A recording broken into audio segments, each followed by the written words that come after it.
ማሳደዳችሁን አቁሙ፣ ይለምኗቸዋል። አንደኛ፣ ከልባችን የተመኘነውን ሰው በፍጹም በማሳደድ እኛ ልናደርገው አንችልም።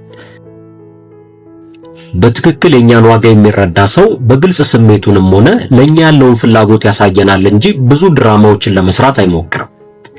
ያ የተመኘነው ሰው ለኛ እውነተኛ የሆነ ፍላጎት ካለው ምንም ነገር ለማድረግ ወደ ኋላ አይልም። እውነተኛ ፍቅርን አሳደን እንደምናገኘው ካሰብን በጣም ተሳስተናል። ፍቅር በሁለት ሰዎች የጋራ ፍላጎት የሚጀምር ጥብቅ ቁርኝት ነው። አንድ ሰው ጊዜውንና ትኩረቱን ሊሰጠን የሚችለው የተወሰነ ለኛ ፍላጎት ሲኖረው ብቻ ነው። በመሆኑም ለኛ በቂ ጊዜና ትኩረት የማይሰጠን ሰው ፍላጎት እንደሌለው ግልጽ ነው። ስለሆነም ያንን ሰው ወደ እናንተ ለመሳብ ማሳደዳችሁን አቁሙና ራሳችሁ ላይ ትኩረት አድርጉ። ሰዎች እንዲወዱንና እኛን ማጣት እንዲያስፈራቸው ማድረግ የምንችለው በህይወታችን ሙሉ በሙሉ ደስተኛ መሆናችን ሲገባቸው ብቻ ነው። የማይፈልጉንን ሰዎች በተለማመጥናቸው ቁጥር ይበልጥ ከኛ እንዲርቁ ያስገደድናቸው። ከማይፈልጉን ሰዎች መራቅ የማንፈልገው እውነቱን ለመናገር ብቸኝነት የሚያስፈራንና ደካሞች በመሆናችን ብቻ ነው። አንዳንድ ጊዜ ብቸኝነት የሆነ ከፍታ ላይ የሚያደርሰን መሰላል እንደሆነ እንመን። በመሆኑም ለሰዎች ፍቅራችንንና መውደዳችንን ሳንሰስት ሰጥተን እነዛ ሰዎች ግን ካልተረዱን ችግሩ የኛ እንጂ በፍጹም የነሱ አይደለም። ምክንያቱም ዋጋ ከማይሰጡን ሰዎች አጠገብ መራቅ ከብዶናል። ሰዎች ለኛ ክብር የሚኖራቸው ለራሳችን ክብር ሲኖረንና የትኛውም ሰው በሚሰጠን ክብርና ፍቅር ልክ እኛም መልሰን መስጠት ስንችል ብቻ ነው። ቁጥር 2 ፍርሃትን አስወግዱ። ዋናው ልትረዱት የሚገባው ነገር እነዚህ የወደዳችኋቸውና ልታገኟቸው የፈለጋችኋቸው ሰዎች ከሌላው ሰው ምንም የተለየ ነገር እንደሌላቸው ከእናንተ የሚበልጡበት ምንም ምክንያት እንደማይኖር ራሳችሁን ማሳመን ነው። ስለዚህም ከጓደኞቻችሁ አሊያም ከሌሎች ሰዎች ጋር ስትሆኑ የሚሰማችሁን ነፃ የመሆን ስሜት ይዛችሁ ቀረቧቸው። ብዙ ሰዎች በመጀመሪያው የትውውቅ ጊዜያችን በምናደርጋቸው እንዲሁም በምናወራቸው ነገሮች የኛን ማንነት የመተንበይ ባህሪ አላቸው። ምናልባት እነዚህ የቀረብናቸው ሰዎች በገንዘብ፣ በእውቀትና በተለያዩ ነገሮች ከኛ የተሻሉ ሆነው ሊገኙ ይችላሉ። ነገር ግን እነዚህ ነገሮች እናንተ ላይ የሚፈጥሩት ምንም የተለየ ለውጥ እንደሌለ በግልጽ ማሳየት ይኖርባችኋል። ከዛ ይልቅ ባላችሁ ነገር ደስተኛ መሆናችሁንና በራስ መተማመናችሁን ከፍ አድርጋችሁ ቀረቧቸው። እንዲሁም በመጀመሪያ የትውውቅ ጊዜያችሁ ፍቅረኛ አላችሁ ወይ? ምን አይነት ሰው ይማርካችኋል? አሊያም ምን አይነት ስጦታዎች ደስ ይሏችኋል? የሚሉ አላስፈላጊ ጥያቄዎችን አስወግዱ። በተለይም በፍቅር ዙሪያ ያሉ ጥያቄዎችን በፍጹም እንዳትጠይቁ። ምክንያቱም ይሄ እነሱን መፈለጋችንን የሚያሳብቅ ግልጽ ምልክት ነው። ሌላው ጥሩ ግንኙነትን መስረታችሁ በተደጋጋሚ መገናኘት ስትጀምሩም በቀላሉ የምትገኙ ሰዎች አለመሆናችሁን አሳዩ። ማለትም በተቀጠራችሁበት ሰዓትና በተባላችሁ ጊዜ ሁሉ ላለመገኘት ሞክሩ። ከዛ ይልቅ ጊዜያችሁ ውድ እንደሆነና ሌሎች ትኩረት ልትሰጧቸው የሚገቡ የተለያዩ ጉዳዮችም እንዳሏችሁ አሳዩ። በቀላሉ የሚገኝ ሰው እንደ ተራ ሰው የመቆጠር ዕድሉ ከፍተኛ ነው። ይህም ስራ ፈት አለመሆናችሁን በግልጽ እንዲረዱ ያደርጋቸው። ቁጥር 3 ደስተኛ ሁኑ።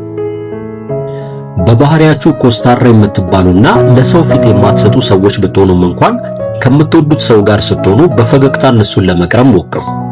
ግንኙነታችሁ እየቀጠለና አብሮነታችሁ እየተረጋገጠ ሲመጣም በውጭ መገናኘታችሁን በተወሰነ መልኩ በመቀነስ በመኖሪያ ቤታችሁ ውስጥ ቀጠሮችን ብታመቻችሁ መልካም ነው። በዚህ ጊዜም የተለያዩ ምግቦችን አብራችሁ እያበሰላችሁ መመገብ እንዲሁም ለስለስ ያሉ ሙዚቃዎችን ከፍታችሁ ወይን እየተጎነጫችሁ ማምሸት ግንኙነታችሁን የበለጠ ማራኪ የሚያደርገው ሚስጥር ነው። ነገር ግን ለመገናኘት የማይመችና የርቀት ግንኙነት ውስጥ ከሆናችሁም በሳምንት አንድ ጊዜ ሊሆን ይችላል። ሁለታችሁም በያላችሁበት አብራችሁ የሆናችሁ ያህል እንዲሰማችሁ በቪዲዮ ኮል እራት አብሮ መመገብ እንዲሁም የተለያዩ ጌሞችን አብራችሁ ለመጫወትም ሞክሩ። ነገር ግን ከምንም በፊት ጭቅጭቅን ከግንኙነታችሁ መካከል አስወግዱ። በተቻለ መጠን የሚውሉባቸውን ቦታዎች ከነማን ጋር ጊዜ እንደሚያሳልፉ ለማጣራት ሞክሩ። ነገር ግን እነዚህን ነገሮች ለማወቅ ከመሞከር በላይ በእነሱ ላይ እምነት ይኖራችሁ። አንድን ሰው ለመማረክ በግንኙነት ውስጥ የምናገኘው ሰላም ከምንም ነገር በላይ መሰረታዊ ነው። ይህንን ለማጠናከርም ስለሚያደርጉላችሁ ነገሮች በሙሉ አመስግኗቸው። የትኛውም ሰው ከሚወደው ሰው በሆነ መልኩ ምስጋና ሲያገኝ ከምንም ነገር በላይ ደስተኛ መሆኑ አይቀርም። ይህንን ምስጋና የምናቀርበው አቅፈናቸው ከሆነ ደግሞ የበለጠ ንዝረት እንደሚሰማቸው ጥርጥር የለው። ነገር ግን ይህንን አልፎ አልፎ እንጂ በየጊዜው እንዳይሆን ተጠንቀቁ። ምክንያቱም በደጋገምነው ቁጥር ለነገሩ የሚሰጡትን ዋጋ ይቀንሰዋል። ቁጥር 4 አእምሮን መቆጣጠር። ሰዎችን በፍቅር ማርኮ የግል ማድረግ ቀላል የሚባል ነገር እንዳልሆነ ግልጽ ነው። ብዙዎቻችን የፍቅር ግንኙነት ውስጥ የበላይ ሆነን መገኘትን እንፈልጋለን። ስለዚህ እንዴት ነው የአንድን ሰው አእምሮ የምንቆጣጠረው ካልን ከምንወዳቸው ሰዎች ጋር ስንሆን የተለያዩ አሳዛኝና አስደሳች ወሬዎችን በመቀየር ማለትም ከሚያሳዝነው ትውስታ አውጥተን አስደሳቹ ውስጥ ካስደሳቹ አውጥተን ደግሞ ወደ አሳዛኙ የምንከትበት ድብቅ ሚስጥር ነው። ይህንን ጥበብ ከመጠቀማችን በፊት ግን የተወሰኑ ልንዘጋጅባቸው የሚገቡ ጉዳዮች አሉ። ስለሆነም በቅድሚያ በራስ መተማመናችንን ማሳደግ፣ ከሰው ጋር የመግባባት አቅማችንን ከፍ ማድረግ እንዲሁም ስለነዛ ሰዎች በቂ መረጃ መያዝ ይኖርብናል። የዚህ ጥበብ ዋነኛ ዓላማው የትኛውንም ሰው ከማውራታችን በፊት አቀራረባችንን በማሳመር ቀድመው ስለኛ ጥሩ አመለካከት እንዲኖራቸው ማድረግ ነው። በመሆኑም በግንኙነታችሁ ወቅት ሰዎች በጉዳዩ ተመስጠው እናንተን ማዳመጥ ሲጀምሩ ወዲያውኑ ሳያስቡት ወሬ በመቀየር ሌላ ጨዋታ ጀምሩ። የተወሰነ ቆየት በማለትም ያንን ያቋረጣችሁትን ጨዋታ በድጋሚ መጀመር ነው። ይህም ልባቸውን በቀላሉ ለማንጠልጠልና እናንተንም በቀላሉ እንዳያውቋችሁና ተገማች እንዳትሆኑ የሚያደርግ ጥበብ ነው። ቁጥር 5 እቅድ አውጡ። በፍቅር ቀጠሮ ከምንወዳቸው ሰዎች ጋር ስንገናኝ በቻልነው መጠን ብዙ ጥቃቅን ነገሮች ላይ ተጠንቅቀን መቅረብ ይኖርብናል። ለምሳሌ ሰውነት ጠረን፣ አለባበስ፣ አረማመዳችን፣ የሰውነት እንቅስቃሴያችን፣ ለፀጉር ስታይላችን ሳይቀር መጨነቅ ይገባናል። እንዲሁም አብራችሁ በምታሳልፏቸው ጊዜያት የምትጠቀሟቸው ቃላቶችም ማንነታችሁንና በራስ መተማመናችሁን አጉልተው ስለሚያሳዩ በሚገባ ሊመረጡ ይገባል። የምትጠቀሟቸውን ቃላቶች፣ የምታዟቸውን ምግቦችና እያንዳንዱ እንቅስቃሴያችሁን በሙሉ በጥንቃቄ ልታቅዱባቸው ይገባል። እንዲሁም ከቀጠሯችሁ ቀን ቀደም ብላችሁ ለቀጠሮ ምቹ ቀናቶችን፣ የምትገናኙባቸው ቦታዎችንና አብራችሁ የምታሳልፏቸው ጊዜያቶችን በሚገባ ልትወስኑ ይገባል። ለምሳሌ ምርጫችሁ ካፌ ተቀምጣችሁ ጥሩ ጊዜ ማሳለፍ አሊያም ሲኒማ እየተመለከታችሁ መዝናናት ከሆነም ግርግር የማይበዛበትን ቦታ ብትመርጡ መልካም ነው። ግርግር የማይበዛበትን ቦታ ብትመርጡ መልካም ነው። የምትገናኙበት ቦታ ምግብ ቤት ወይንም ደግሞ የሆነ መዝናኛ ቦታ ከሆነም አስቀድማችሁ የምታውቁትና ጥሩ አገልግሎት እንደሚሰጡም እርግጠኛ ልትሆኑ ይገባል። ይህም አላስፈላጊ መጉላላትን ለማስወገድ እንዲሁም ጊዜያችሁን በአግባቡ ለመጠቀም ይረዳችኋል። ቁጥር 6 መርሳት የሌለባችሁ ነገር ከመጠን በላይ ተሽከርክሮ መቅረብ በፍጹም አላስፈላጊ እንደሆነ ነው። ምክንያቱም ለግንኙነቱ የሰጣችሁትን ቦታ በጣም የተጋነነ እንዲሆን ያደርገዋል። እንዲሁም በመጀመሪያው ቀን ውብና የክት የምንለውን ልብስ ለብሰን መገኘት በቀጣይ በሚኖሩን ግንኙነቶች ላይ ከዚያ ያነሱ አልባሳትን እየተጠቀምን በመጣን ቁጥር በእነዛ ሰዎች እንድንገመት ነው የሚያደርገን።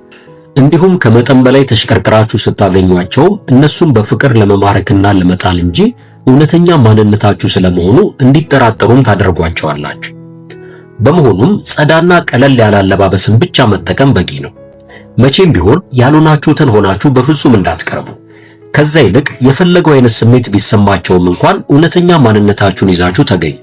ያልሆነውን ነገር ሆነን እነዛን ሰዎች ማስደመም ብንችል እንኳን በቀጣይ ይህንን አስመሳይ ባህሪ ጠብቆ ማቆየት በጣም አስቸጋሪ ስለሚሆንብን ሳንፈልግ ከነዛ ሰዎች እንድንርቅ እንገደዳለን። ሌላው ደግሞ ብዙዎቻችን ስለራሳችን አላስፈላጊ የሆኑ ነገሮችን ገና በቅጡ ላላወቅናቸው ሰዎች መዘግዘግ እናበዛለን። ውድ ቤተሰቦቻችን ለዛሬ ያዘጋጀነውን ዝግጅት በዚህ አበቃን። በቀጣይ በተለያዩ አዝናኝና አስተማሪ ፕሮግራሞች መልሰን እስከምንገናኝ ድረስ ለቻናላችን አዲስ ከሆናችሁ ሰብስክራይብ፣ ላይክ እና በምንሰራቸው ፕሮግራሞች ዙሪያ ያላችሁን ሐሳብና አስተያየት በመጻፍ ቤተሰብ ይሁኑ እንላለን። መልካም ቆይታ።